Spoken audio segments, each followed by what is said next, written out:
Alors les amis, comment vous allez? J'espère que vous allez très bien. Moi, je vais excellemment bien. Alors, nous voici encore pour une nouvelle vidéo. Aujourd'hui, là, j'ai fait un cours vraiment qui était compliqué, hein. Bref, les amis, je rentre comme ça de l'école et c'était pas aussi facile. Vous savez, quand vous êtes étudiant dans un pays comme la Turquie, le travail est double. C'est pas juste un seul parce que non seulement il faut d'abord comprendre la langue turque et ensuite il faut maintenant comprendre sa langue normale, la langue la plus parlée chaque jour. Bref, dans cette vidéo-ci, c'est pas le sujet. Dans cette vidéo-ci, nous allons parler de ceux-là qui viennent en Turquie ces derniers temps-ci, beaucoup plus pour les étudiants. Donc, si vous n'êtes pas étudiant ou si vous ne voulez pas venir en Turquie pour des raisons estudiantiles ou académiques, cette vidéo-ci ne vous concerne pas. Mais je vous conseille quand même de rester jusqu'à la fin de la vidéo, du moins parce que vous pourrez obtenir des informations qui peuvent aider ceux-là qui veulent venir en Turquie. Si par exemple vous avez une petite soeur, un petit frère qui veut venir en Turquie, cette vidéo-ci peut aider cette personne-là. Sur ce, on se dit...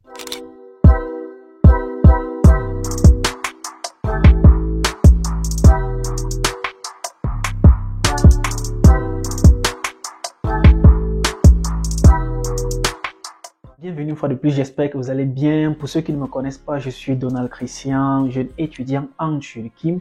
Sur cette chaîne, nous faisons généralement du partage concernant les études en Turquie, les bourses d'études internationales et nous parlons aussi de l'immigration légale. Alors, si cette thématique-là t'intéresse toi, n'hésite pas surtout de t'abonner et d'activer la cloche de notification pour ne rater aucune des publications disponibles sur cette chaîne-ci du jour au lendemain. Alors, aujourd'hui, nous parlons d'un sujet très intéressant parce qu'il y a plusieurs personnes là qui arrivent en Turquie et qui ne savent pas quelles sont les étapes à suivre pour une bonne installation. Laissez-moi vous dire les amis, si vous faites une mauvaise installation ici en Turquie, c'est-à-dire si vous faites le mauvais choix d'appartement, si vous faites la mauvaise procédure pour l'université, c'est que vous pourriez avoir des problèmes à l'avenir concernant cela. Donc, c'est pour ça qu'il est primordial de pouvoir bien suivre un canevas, de pouvoir suivre un principe d'installation ici en Turquie. Dans cette vidéo-ci, on en découvrira ensemble de quoi il s'agit. Alors, déjà bienvenue à vous qui venez juste d'arriver en Turquie pour cette année académique 2023 ou 2022-2023. Pour ceux-là qui sont encore en chemin dans l'attente des visas, je vous demande du moins de rester en prière et de pouvoir espérer une bonne réponse pour votre demande de visa auprès de l'ambassade turque. Alors, lorsque vous arrivez en Turquie, qu'est-ce que vous êtes censé faire si vous êtes étudiant? La première des choses, lorsque vous arrivez en Turquie et que vous devez d'abord regarder, c'est votre passeport. Sur le passeport, quelle est la durée qu'on a mis sur le territoire? Pour certains pays, on donne 30 jours, pour d'autres pays, on donne 20 jours, pour d'autres, on donne 90 jours. Alors, si on vous a donné par exemple 30 jours, la première des choses à arriver sur le territoire à faire, c'est d'abord vous diriger auprès de l'université. Bien sûr, quand je parle de se diriger auprès de l'université, ça ne veut pas dire que vous n'allez pas chercher peut-être de logement ou quoi que ce soit.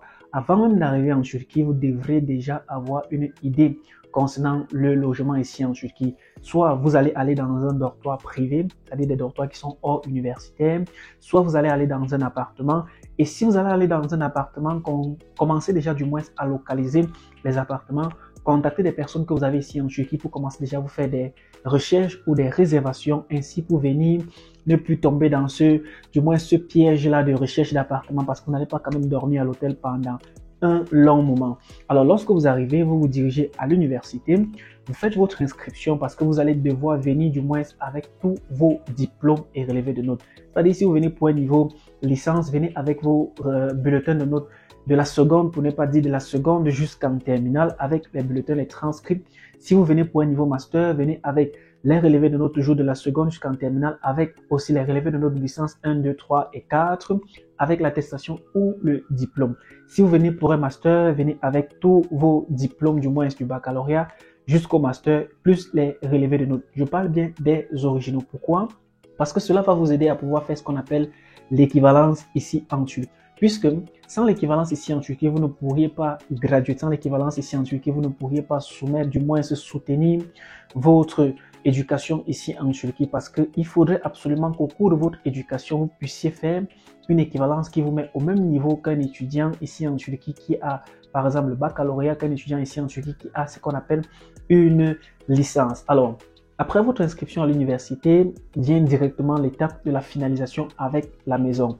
Quand vous prenez une maison ici en Turquie, normalement, vous devez obtenir ce qu'on appelle un contrat de bail. Maintenant, la différence est la suivante. Pour ceux-là qui prennent une maison dans un dortoir privé, on les fournit directement, du moins, un contrat qui n'ont plus besoin d'aller faire notarier cela auprès des notaires.